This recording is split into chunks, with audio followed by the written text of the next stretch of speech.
The Saturday market was thick with dust and rumor, a place where gossip rode as fast as the mule trains, and men bought more than bacon and bolts of cloth.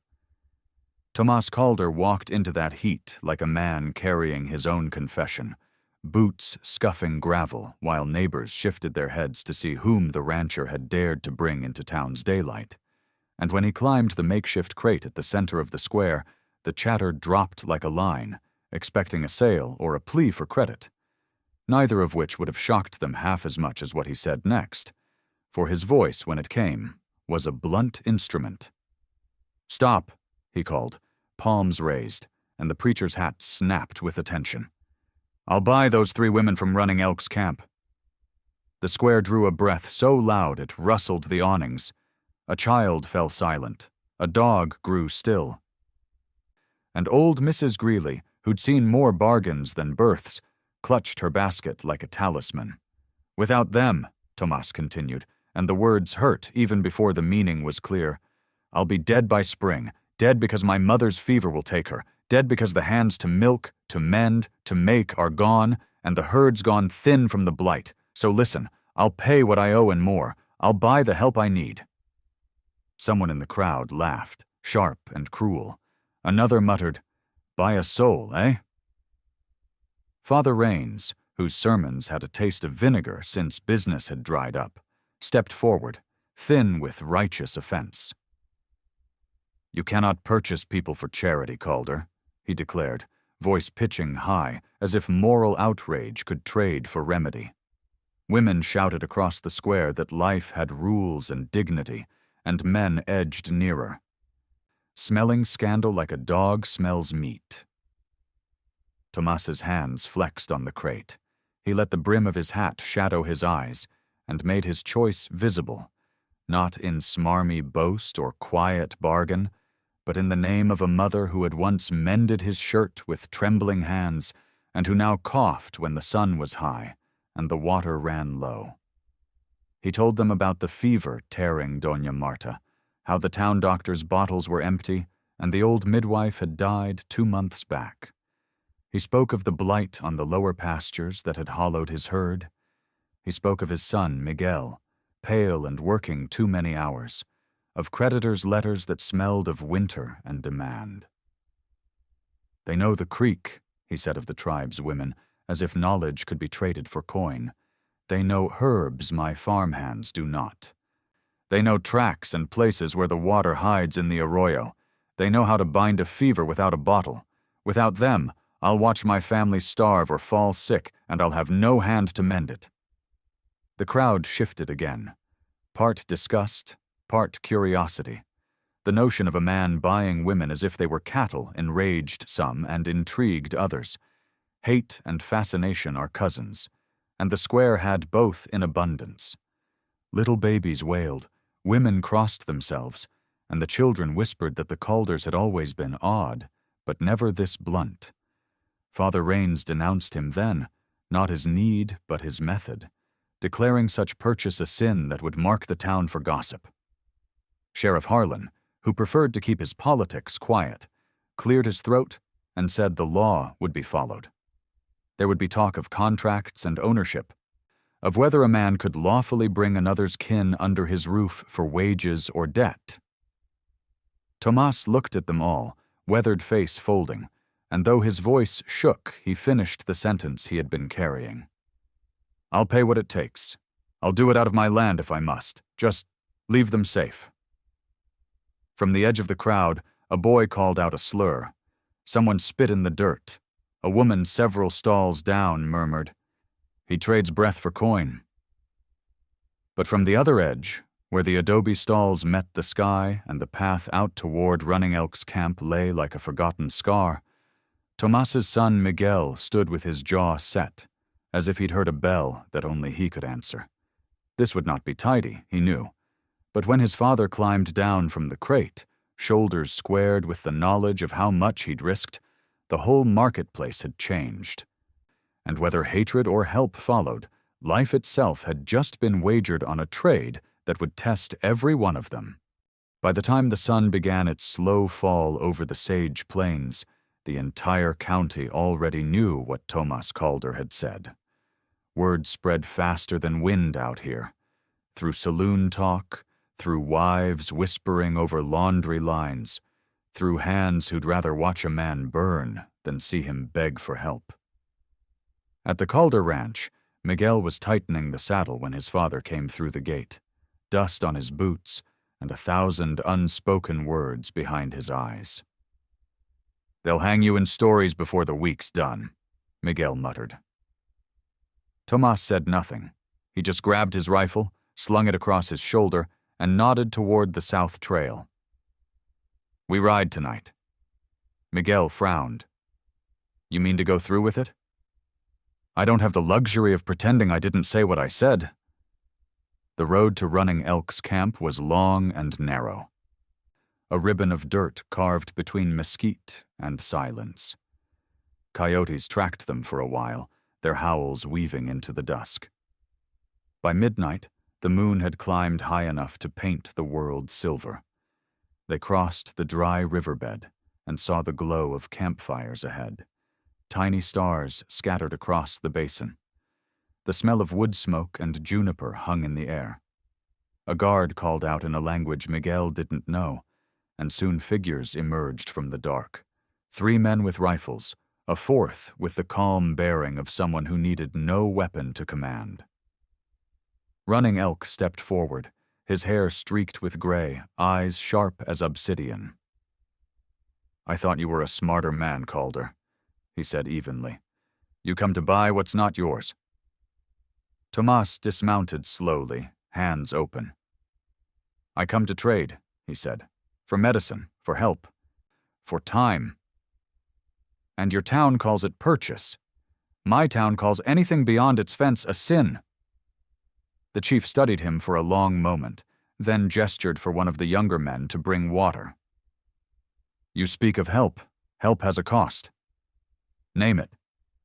"Not in coin," the chief said. "In truth. Why should any woman from my people step into your house?" Tomas hesitated, the words caught between pride and pleading. "Because I've got an old woman dying and a ranch turning to dust," he said finally. "Because your healer knows things no man in town will learn, and because if I fail her, my bloodline ends." Running Elk nodded once, slowly. "Ayanna heard your name last winter," he said. "She says you once brought meat to our sick when the rail wagons never came." "That was years ago. Good deeds don't rot as fast as bad ones." The chief motioned toward the fire, where 3 women sat apart, one grinding herbs, one mending leather, one singing softly in a tongue older than any deed book. "They will choose," he said. "You make your offer to them." Tomas approached, heart hammering harder than it had at any debt table. "I can pay in horses, in silver, in land," he said. But Ayanna cut him off, her voice calm, clear, dangerous. "And in dignity?" he faltered. "You'll have your freedom. I ask only your help." "And when the fever breaks?" "You'll ride home with more than you came with." She studied him, then exchanged a glance with the older woman, Estella, whose eyes were weary but kind. "We'll come," Estella said finally. "For the sick one, for the child, but not for your coin." Little Crow stood last, arms crossed. "If you lie, I'll kill you before the fever does." Tomas nodded. "Fair." Running Elk gave a single nod of consent. "Then go. But remember, mercy traded is mercy owed." As they rode back through the night, Miguel glanced at the 3 women trailing behind on borrowed horses, their faces unreadable in the moonlight. "You really think they'll save us?" he asked. Tomas looked straight ahead. "If they don't, nothing will." Behind them, the campfire dimmed, and before them stretched a road no one could ride without being changed. By dawn, the Calder wagon creaked over the rise above Santa Fe, its wheels singing through the dust as the first shops unlatched and church bells began to clang for morning prayer. Townsfolk looked up from their porches, eyes narrowing when they saw who rode with Thomas Calder, 3 tribal women, shawls drawn against the chill, their faces proud and still. Children ran ahead, shouting, "The witch women! He brought the witch women!" And before the wagon even reached the square, half the town was spilling from doorways, curious, angry, or simply hungry for talk. Father Rains stood outside the chapel steps, Bible tucked beneath his arm like a weapon. "What shame have you brought here, Calder?" he thundered. "You defy both God and law." Tomas halted the team in front of him. "I defy death, Father, that's all." Behind him, Ayana climbed down, walking to the trough where a lame horse trembled from thirst. Without asking permission, she crushed herbs in her palm, dropped them into the water, and stroked the animal's muzzle until it drank. A hush fell. People who'd been ready to spit now stared. Doña Marta's neighbor, old Mrs. Vega, whispered, "That's what the healer used when my daughter birthed twins." Father Rains's face reddened. "Tricks and superstition," he barked. Estella turned toward him, calm as still water. "Superstition feeds no child, Father. Maybe truth will." The sheriff appeared then, pulling at his belt, uneasy. "Town's saying you brought slaves, Calder," he muttered. "Paperwork says purchase." "Paperwork lies easy," Tomas said. "They're free to leave when my mother breathes clean again." "And if she dies?" "Then I've lost coin and conscience both." "Let the law hang me then." The sheriff studied him, then spat in the dust, half admiring, half tired. "You'll have to answer for this when the council meets." "I'll be there," Tomas said, and motioned for Miguel to drive on. The crowd parted reluctantly. Men muttered, women crossed themselves, and children kept staring at the tall woman with dark braids who had made a horse drink again. As they passed the mercantile, a merchant sneered, "Guess you'll be teaching them English now." Tomas didn't answer, but Ayana did, voice like a blade sliding clean from its sheath. "We know enough words to say no." The merchant's grin faltered, and the bystanders shifted awkwardly. By the time the wagon reached the Calder gate, word had raced faster than any rider. Thomas Calder had brought 3 tribal women to his home and called it mercy. Inside the ranch yard, Doña Marta lay in her bed, sweating, murmuring names from old prayers. Ayana was beside her before Tomas could speak, setting down her satchel, unrolling bundles of herbs, heating water with Miguel's help. Little Crow scouted the perimeters, eyes sharp for watching neighbors, while Estella scrubbed the wash basin with quiet dignity. From the window, Thomas watched them work and felt something shift in the air. Less like sin, more like salvation wearing a rough disguise. But down in town, Father Rains was already writing his Sunday sermon, and the sheriff was telling the judge this couldn't end clean. By sunset, the story had already become something else in people's mouths.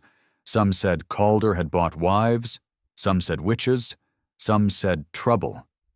And in the spaces between those rumors, truth began to tremble like a rope about to snap. By the next morning, every porch, pew, and poker table in Santa Fe hummed with a single name: Calder. What had begun as a desperate act had become a feverish debate, whispered in saloons, shouted in the square, and written in the sheriff's log as possible unlawful trafficking.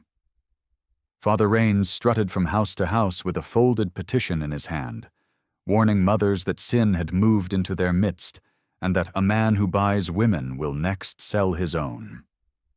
The butcher nodded, the banker signed, and even the school teacher, though unsure of the law, added her name just to stay out of sight. Meanwhile, at the Calder ranch, Tomas was mending a fence when the sheriff's horse appeared at the gate, kicking dust like accusation itself. "You'll need to come into town," Harlan said, voice low. "There's talk of charges, harboring, fraud, even moral corruption." Tomas wiped his hands on his shirt, calm but tired. "You'll find no crime in feeding the sick," Maybe not, the sheriff admitted, but you'll find fools eager to invent one. Inside the house, Ayanna crushed bark into powder, her fingers steady as Marta's breathing grew easier. Estella read from an old Spanish Bible she'd found on a shelf, murmuring verses the old woman seemed to know by heart. Little Crow stood watch by the window, muttering, "They're coming." And she was right. By noon, 5 riders thundered up, the preacher at the front like a general chasing salvation. "You'll release those women now, Calder," he barked. "They belong with their own kind." Tomas stood in the doorway, sunlight splitting his figure. "They belong where they're needed." The preacher stepped closer, waving his petition like a flag. "This is signed by the righteous of this town. You can't own people." "Then stop calling them property," Tomas snapped. "They walked here by choice." Ayanna stepped beside him, chin lifted. "We came for her," she said, nodding toward Marta's room. "Not for him. When she breathes easy, we'll decide where to go." Her calm rattled the crowd more than anger could. Father Rains turned red, his voice shrill. "Witchery! The fever was punishment, and now you bring heathens to undo the Lord's will." Estella emerged behind her, holding the bowl of herbs. "If the Lord wills suffering, he can strike us down right here." Silence. The only sound was the creak of the sheriff's saddle as he shifted uneasily. "Father," he muttered, "you've made your point." "No," Rains snapped. "We'll see law." But when he looked toward Harlan, the sheriff's hand was already hovering near his revolver, not to draw, but to signal enough.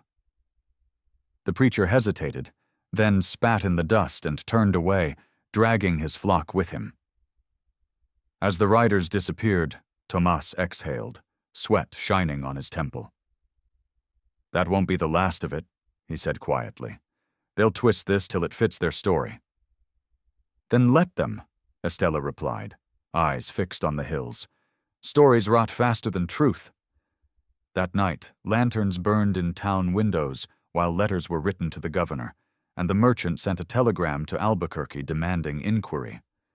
But at the Calder house, the fever broke. Doña Marta slept for the first time in days, and Miguel found Ayanna sitting on the porch steps, staring at the stars. "They hate what they don't understand," he said. She didn't look at him. "They fear what proves them wrong." He nodded slowly. "Then I hope you keep proving them wrong." Her lips curved, not into a smile, but into something steadier. "That's not my hope, rancher," she said softly. "It's my duty." Behind them, the wind carried the sound of a church bell, one toll too many, as if warning the night that mercy had broken one of its oldest rules. By midweek, the Calder ranch smelled of broth and burning sage, the sort of scent that made even the cattle pause at the fence line. Ayanna moved through the rooms like someone who had always known where everything belonged. Herbs steaming near the stove, clean water set by the bed, prayers whispered in a rhythm between language and breath. Miguel watched her from the doorway, arms crossed, unsure whether to thank her or apologize for the world she'd walked into. Doña Marta stirred at last, voice weak but alive. "You're not one of his servants," she rasped. "You're the one who carries the storm." Ayanna smiled faintly. "Only until the rain is done." When Marta fell back asleep, Miguel said quietly, "She hasn't spoken in 2 days." Ayanna wiped her hands on her skirt. "She's strong. But she won't heal in a house that feels like fear." Miguel frowned. "You mean the town?" "I mean you." He turned away, her words cutting through the space between pride and guilt. Outside, Estella and Little Crow were mending the chicken fence when a boy from town rode up, cheeks flushed, eyes wide. "The preacher says they're calling a hearing," he shouted. "They'll take the women away by Sunday." Estella met Miguel's eyes. No one spoke.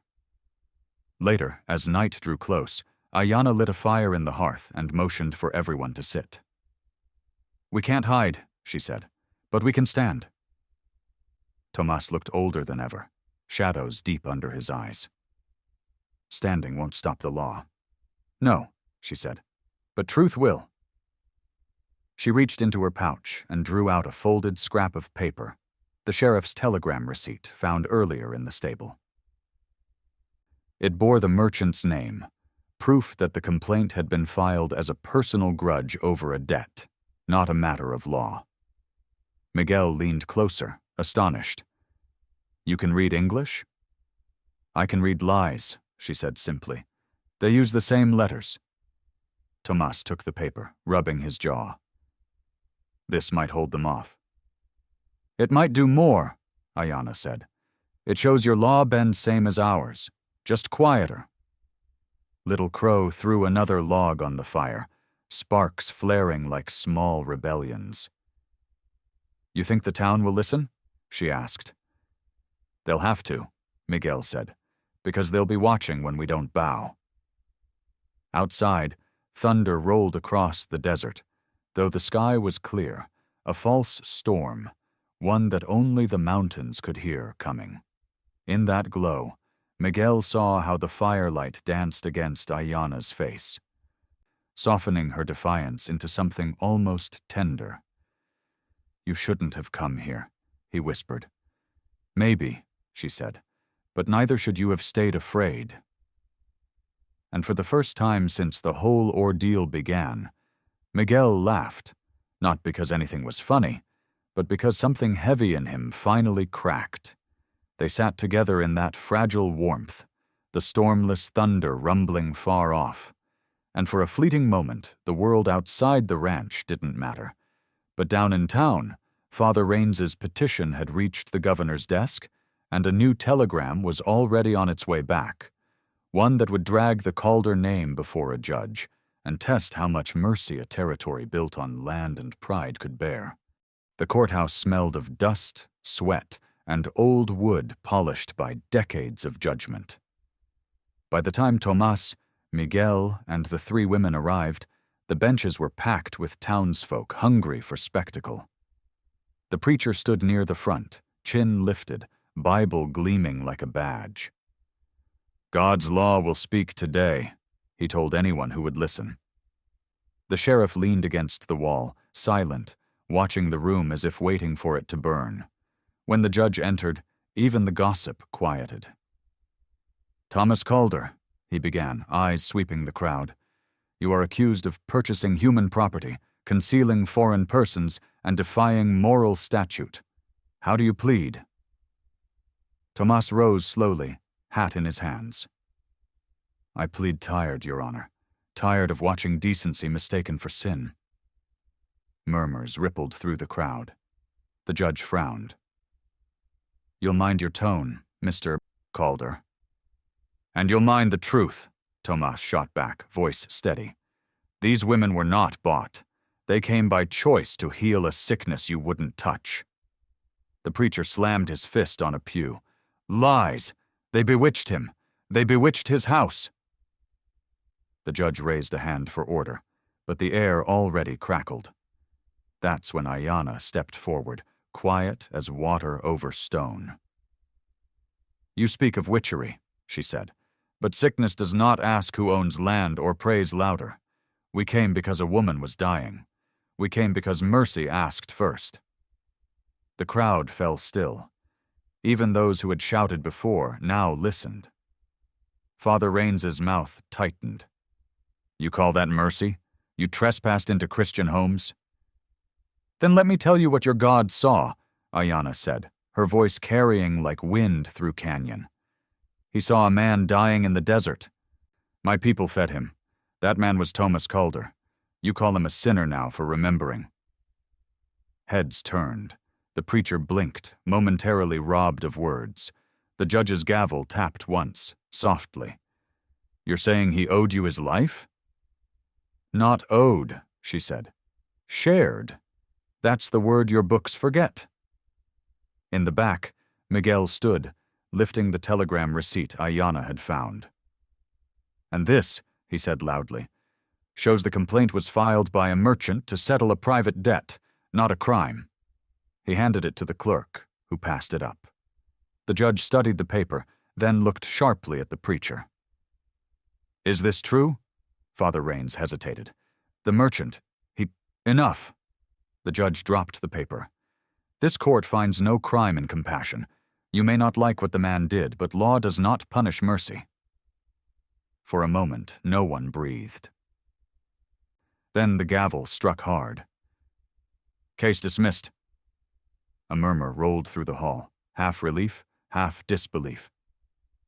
Tomas turned to Ayanna, eyes shining like someone who had seen a ghost finally laid to rest. "You saved us." She shook her head. "No. You just stopped hiding behind permission." Outside, the crowd spilled into the street, voices rising, but this time something different threaded through them, curiosity instead of hate. A few nodded to the women as they passed. The sheriff tipped his hat. "You'll still have trouble, Calder," he said, "but maybe not alone." Tomas smiled faintly. "Alone's never suited me much." As they walked back toward the wagon, the preacher stood alone on the steps, Bible limp in his hand. "You think the Lord won't remember?" he called. Ayanna paused, meeting his glare. "He already did," she said softly, and kept walking. Behind them, the church bell rang noon, not a warning this time, but a reckoning. The days after the hearing unfolded like a season caught between frost and thaw, too early for forgiveness, too late for hatred to hold its fire. Santa Fe didn't change overnight, but its silence did. The gossip that once hissed through the streets now softened into cautious greetings. The butcher's wife sent flour to the Calder ranch by accident, and the schoolteacher asked if Ayanna would show her the plants that soothed fever. The preacher still thundered each Sunday, but fewer stayed to listen. At the ranch, life began to settle into a rhythm shaped by new hands. Estella taught Marta's old servants how to grind bark for pain, Little Crow mended fences with Miguel until dusk, and Ayanna, always barefoot in the yard, turned the dry patch by the well into a small garden. "It'll never grow," Miguel said once, watching her bury seeds in cracked dirt. "You talk too much for a man who wants miracles," she answered, smiling without looking up. By the third week, green shoots broke through the soil. Marta sat in her chair on the porch, thin but laughing again. "She's changed this house," she told Tomas. "You can feel it in the walls." He nodded slowly. "And the town?" "They're still pretending not to look," Marta said. "That's how you know they're curious." Word spread that Ayanna's herbs had cured the blacksmith's boy after a rattlesnake bite. 2 days later, the blacksmith himself showed up with a sack of nails and awkward gratitude. "For your fences," he muttered.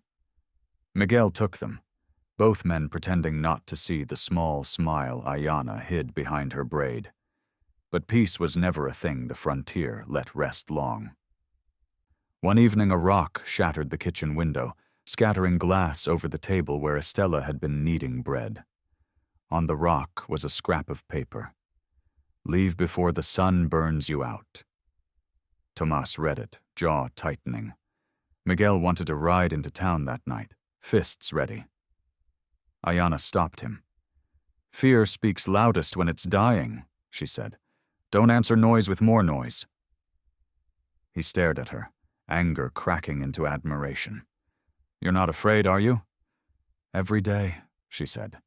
"But fear only wins when it teaches you its language." Later that night, she found Miguel outside, fixing the window frame under the lantern light. "You could have gone east," he said quietly. "Started over." She shook her head. "And forget what's worth staying for?" He turned, meeting her eyes. There was nothing romantic in the look, just the kind of understanding that comes when two people have both buried something sacred. Inside, The fire burned steady again. Outside, the sky stretched black and endless, a quilt of stars sewn by hands that no town could ever own. By the end of the week, children came to the gate to watch Ayana's garden grow, whispering stories about the woman who made green out of sand. No one stopped them. Even the sheriff, passing by on patrol, tipped his hat and said, "Reckon the desert's learning manners." And though no one said it aloud, the whole town knew. Something at the edge of the frontier had shifted. For once, not from fear, but from the quiet, stubborn work of grace. The first sign of the storm was not thunder, but silence, the kind that makes cattle lift their heads and dogs tuck their tails. The air thickened until even breathing felt like drinking from a river. Miguel stood by the fence line when the wind shifted, carrying the metallic taste of rain that had no mercy in it. "She's coming hard," he muttered. Inside, Ayana was tying the shutters closed while Estella gathered herbs and blankets. Tomas checked the barn doors, shouting orders that blew away before they reached anyone. By dusk, the horizon was black with rolling clouds, the kind that made men remember how small they were. When the first flash of lightning split the sky, the hills answered with a growl that shook the ground. Then came the rain, sheets of it, fierce enough to peel bark from trees. The dry creek by the pasture swelled into a river within minutes, roaring toward the lower fields where the corral stood. Miguel cursed. "If the fence breaks, we lose half the herd." Tomas grabbed a lantern and ran, but Ayana caught his arm. "The bridge is gone." He pulled free. "Then pray the cattle can swim." She turned to Miguel. "You can't stop water with muscle," she said, but he was already out the door, lightning carving his silhouette against the storm.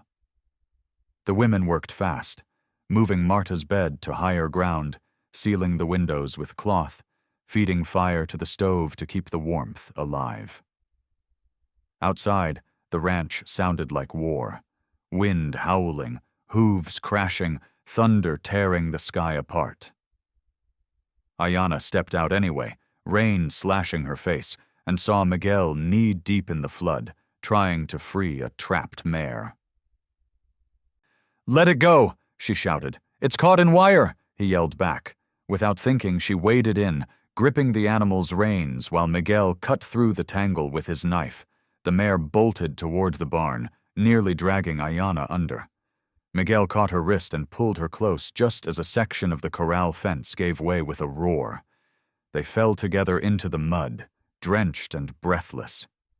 "You're insane," he gasped. "You'd have done the same," she said.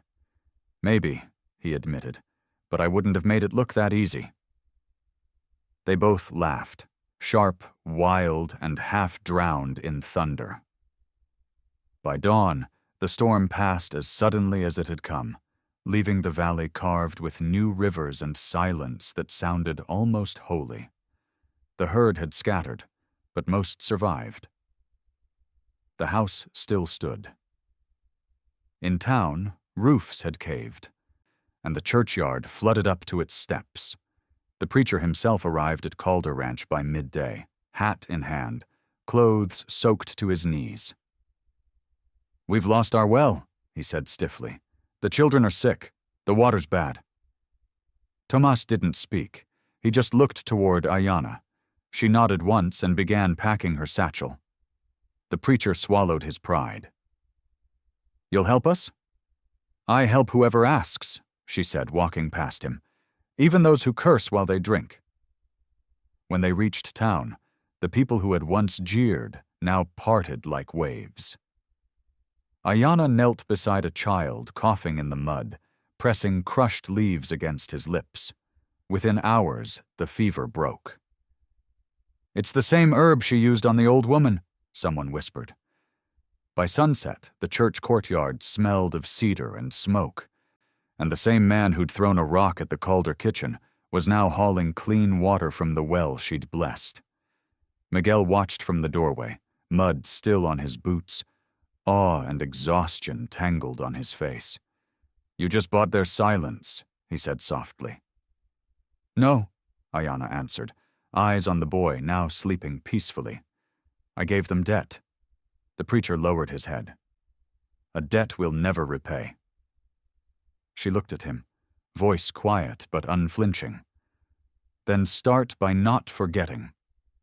That night, when they rode home, the sky was clear again, the stars sharp as nails. For once the desert didn't feel cruel. It just felt honest. A week after the storm, Santa Fe glistened like it had been washed clean, but nothing clean ever stayed that way long. The flood had torn down fences and reputations alike. Half the town now swore Ayana was a miracle. The other half whispered that she was a curse sent to test them. The preacher's sermons grew quieter but sharper, his pride bleeding through every verse. "Even mercy," he warned from the pulpit, "has its price, and sometimes the devil pays it first." Tomas didn't attend anymore. "If salvation needs permission, I'll take damnation," he muttered one morning while fixing the gate. Miguel said nothing, though he noticed how Ayana kept to the garden more, how she looked over her shoulder when riders passed the fence. Rumor had turned into danger again. 3 nights later, someone left a burned cross in the pasture. Miguel found it before dawn, smoke still curling. He dragged it out of the dirt, fury trembling in his hands. "I'll find who did this." Ayana stopped him at the gate. "And do what?" "Teach them what fear feels like." "Then you'll speak their language," she said, "and it will swallow you." He turned on her, eyes blazing. "You always talk like peace fixes everything. It doesn't. They hate you." She met his stare, calm as always. "Then let them learn hate costs more than kindness ever did." He wanted to shout, but something in her stillness disarmed him. Instead, he asked, "Why do you stay?" Her answer came slow, heavy with truth. "Because people only remember mercy when someone bleeds for it." That evening, a small group rode in from town, 3 men and the preacher's aide among them. "The council wants the women gone," one said. "You've stirred unrest." Tomas stepped forward. "If unrest means we saved your children from fever, then maybe you needed it." The man's jaw clenched. "They can't stay." "Then you'll have to drag them out," Miguel said coldly, stepping beside Ayana. No one moved. The wind shifted, carrying the scent of sage from the field. Finally, the man spat in the dirt. "You'll regret this, Calder." When they left, Ayana said quietly, "They already do. They just don't know why." Over the next days, something unexpected happened. The families Ayana had healed began arriving with food, tools, even coin, quiet offerings left at the gate. "For what she's done," they said. "For what we didn't do sooner." Estella took the gifts wordlessly, stacking them in the barn. "They're learning," she murmured. "Or pretending," Tomas said. "Either way," she replied. "It's practice." Miguel started walking into town with Ayana more often, helping her deliver medicine and food. People began greeting them, some out of shame, some out of need. One afternoon, a little girl handed Ayana a flower, saying, "Mama says you made the rain stop hurting." Ayana knelt, smiling faintly. "Then tell her mercy still has work left to do." Miguel watched the exchange, realizing he no longer saw her as a stranger, but as something steadier, like the desert after a storm, scarred but alive. That night, sitting by the fire, he said softly, "You were right." "About what?" "That mercy costs." She looked at him across the flames. "And are you still willing to pay?" He nodded. Every day. Outside, the coyotes howled again, not in warning but in song, as if the desert itself was exhaling relief. In the distance, Church bells tolled for evening service. But for once, no one from the Calder ranch bothered to listen. By the time autumn rolled across the plains, the desert had taken back its silence, but not its memory. The preacher's house stood quiet now, its curtains drawn, his pride bent under the weight of something he could neither curse nor command. His granddaughter, a frail little girl named Ruth, had fallen ill after the floodwater fouled the wells again. Doctors from Albuquerque rode in and rode out, each leaving behind another failed bottle of medicine and the same shaking head. On the fourth night, Father Rains rode through the dark alone toward the Calder ranch, his Bible left behind on the church pulpit. The moon carved his face into hollows as he dismounted, hat clutched like confession. Miguel met him at the gate. "You're a long way from the altar, Father." Rains's voice cracked. "I've run out of prayers." Inside, the fire burned low. Ayanna looked up from the hearth, her expression unreadable. "Your words did enough harm," she said. "Now you ask for ours." He sank to his knees before her, shoulders shaking. "If you let her die, I'll never forgive myself. If you save her, I'll never forget you." Ayanna didn't answer. She simply packed her satchel and followed him into the night, Little Crow at her side. Miguel and Tomas rode behind them, silent shadows in the moonlight. When they reached the parsonage, the child lay still as snow, her skin waxen, her breath shallow and rattling. The mother clung to the doorway, torn between faith and despair. Ayanna knelt, pressing her palm against the girl's chest, then reached for the herbs she'd carried across half a life. "Boil water," she said, "and light no candles. This child needs air. Not ghosts." Rains obeyed without question, hands trembling as he struck the match. Hours passed in a blur of fever and steam. Outside, dawn began to bleed across the horizon. Inside, the child coughed once, weakly but alive. Her eyes fluttered open, glassy but seeing. The mother gasped, sobbing. The preacher stumbled backward, tears cutting lines through the dust on his face. "She'll live?" he whispered. "She'll remember," Ayanna said softly. "And so will you." He dropped his head into his hands, words spilling like water from a cracked jar. "I cursed what I didn't understand. I called mercy a sin." Ayanna stood, weary but calm. "Then learn it right this time." As the sun rose, the whole town gathered outside the churchyard, watching as Ayanna carried the sleeping child to her mother's arms. No one spoke. Even the wind seemed to wait. The preacher stepped out after her, pale, stripped of every sermon he'd ever used as armor. "This woman," he said, his voice shaking, "has done what faith alone could not. She gave my family what I tried to take from hers. Grace." Murmurs rippled through the crowd, not disbelief this time, but awe. The same men who'd spat her name now removed their hats. The same women who'd crossed the street now lowered their heads. Ayanna said nothing. She just turned toward her horse, eyes on the horizon. "Where will you go?" Miguel asked quietly. "Where I'm still needed," she said. "Mercy doesn't stay where it's comfortable." He took a step closer. "You don't have to leave." She smiled faintly. "I already belong." Her gaze lingered on him for a heartbeat that felt like a lifetime. Then she mounted and rode toward the rising sun, her braid catching the light like a dark ribbon. The preacher watched until she vanished into the shimmer of morning, whispering the first honest prayer of his life, not for forgiveness, but for strength to remember. When the dust settled, Miguel found the small pouch she'd left behind on the fence post. Inside, a single seed wrapped in cloth. "For the garden," the note said. He buried it that evening beside the well. By spring, a white flower bloomed there, stubborn and alone, bending with every wind but never breaking. And the town, in its own quiet way, began to bend with it. Winter passed like an old man learning to breathe again, slow, uncertain, but alive.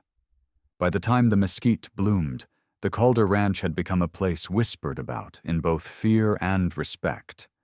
Some said it was haunted by mercy. Others said it was blessed by it. Miguel spent his mornings fixing fences, his afternoons tending the garden Ayanna had started, though no one had the courage to touch the white flower that had bloomed beside the well. It stood alone, taller each day, bending but never falling no matter how harsh the wind. One evening, as he dug near the roots to clear out weeds, his spade hit something solid. Brushing away the dirt, he found a small tin box sealed with wax. Inside was a folded sheet of parchment, the kind she'd carried for mixing herbs. The ink had faded, but the handwriting was hers. Firm, deliberate, unhurried. To whoever still believes kindness is foolish, it began, remember this: mercy is not a debt to pay, but a road to walk. It doesn't end where the world forgives you. It ends where you forgive the world. The rest was simpler, softer. Tell your mother her spirit will outlive every sermon. Tell Tomas that mercy doesn't need defending. Tell the preacher's child that the desert will remember her name longer than his. And you, keep planting. What dies in one season can bloom again in another. Miguel sat there for a long time, the letter trembling in his hands, the air around him humming with that strange stillness that always followed her words. Tomas found him hours later, the sun already gone. "You look like you saw a ghost," he said quietly. Miguel handed him the note. Tomas read it once, then again, eyes wet in the firelight. "She knew we'd find it," he whispered. "She wanted to be remembered, but not mourned." "Then we'll do both," Miguel said. He replaced the box under the soil, covering it carefully, then pressed his palm against the ground. "She said to keep planting." "For what?" Tomas asked. "For whatever's next." That night, as the stars stretched over the valley, the wind carried faint sounds from the far hills, a melody that wasn't quite song, wasn't quite prayer. Some said it was coyotes. Miguel knew better. He stepped onto the porch, looking toward the horizon where the railroad tracks gleamed under the moon, the same line that had once divided the world between progress and ruin. Now it just looked like a path leading home. "You still watching?" he whispered to the sky. The wind shifted, brushing past him like an answer. He smiled. Not because it was enough, but because it was everything she'd left him with, the simple courage to keep living without needing permission. Behind him, the white flower swayed in the dark, its petals open wide to the night. Spring came to the valley like an apology. Soft rains, slow winds, and the kind of quiet that makes a man think too much. Miguel saddled the old bay horse before sunrise, the same one Ayanna had once ridden down to the flooded churchyard, and followed the trail that curved toward the canyon where everything had begun. The desert looked different now, but not gentler, just older, more honest. Wildflowers sprouted where the flood had torn the earth open, and the scent of sage lingered like a memory that refused to leave. He rode slow, not out of weariness but reverence, as if the land itself deserved a kind of silence. When he reached the ridge, the one where Tomas had first met the tribe, he dismounted and sat beside a cluster of rocks bleached white by sun and time. From his coat, he pulled a small bundle wrapped in cloth, the last of Ayanna's herbs, long dried, and a handful of seeds from her garden. He scattered them into the wind, watching them vanish across the sand. "You said to keep planting," he murmured. "I just never knew you meant out here." Below, the desert stretched endless and empty, except for a faint shimmer that might have been heat, or might have been spirit. He remembered her words. Mercy doesn't stay where it's comfortable. Maybe she was still walking somewhere beyond this horizon, still teaching the world what forgiveness looked like when it wore dust instead of gold. Behind him, a hawk circled, its shadow sliding over his hands like a passing blessing. He smiled faintly. Guess you found her first. The sun climbed higher, gilding the land in gold. Miguel stood, dusted off his hat, and swung back into the saddle. For a long moment he didn't move, just looked out over the ridge where the storm had once nearly buried them all, where a single act of defiance had turned strangers into something braver than family. Then he turned the horse toward home. The road back shimmered under the heat, the horizon wide enough to hold everything they'd lost and everything still waiting to be found. Behind him, a few of the seeds caught in the wind and fell into a crack between the rocks. By autumn, they would bloom into pale flowers, stubborn, quiet, uninvited, yet alive. And when the evening wind passed through them, it would carry a sound that might have been laughter or prayer, depending on who was listening. Back at the ranch, the white flower by the well still stood. Marta tended it every morning, calling it the stubborn one, and Tomas often sat beside it, staring at nothing in particular, just thinking of all the things the world called sin before it learned their real names. As Miguel rode through the gate, the dogs barked once in greeting, and the house light spilled out through the open door. The horizon behind him burned gold, endless as mercy. He tipped his hat to the wind, and for the first time in a long while, the ranch didn't feel haunted. It felt holy. Rustle of a ribbon on a fence, waving not to be seen, but simply to remember. When she rode out of that valley, she left more than footprints. She left the kind of mercy that grows even where nothing should. If you were Miguel, would you have followed her into that horizon, or kept her garden alive where she began it? Please like, share, and subscribe to support more true-hearted stories on Stories Left Behind.